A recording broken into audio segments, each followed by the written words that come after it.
আমরা না ভীষণ জাজমেন্টাল হয়ে গেছি। কথায় কথায় একটা মানুষকে দেখেই তার সম্পর্কে ধারণা করে ফেলি।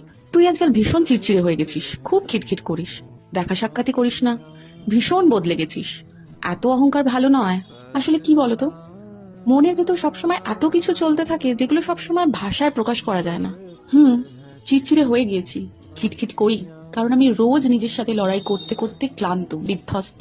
অদ্ভুত হলেও সত্যি, আমরা শুধুমাত্র সোশ্যাল মিডিয়াতে আমাদের ভালো থাকার গল্পগুলোই শেয়ার করি, অথচ আমাদের দুঃখ, আক্ষেপ, ভালো না থাকার গল্পগুলো কেউ জানে না।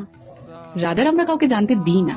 তাই তোমাদের মাঝে যদি এমন কেউ থেকে থাকে যে আস্তে আস্তে চিড়চিড়ে হয়ে যাচ্ছে, খিটখিটে হয়ে যাচ্ছে, ধীরে ধীরে সরিয়ে ফেলছে নিজেকে সবার কাছ থেকে, তাহলে তাকে কোনো রকম কোয়েশ্চেনিং না করে একবার জিজ্ঞেস করো, ভাই তুই ভালো আছিস তো?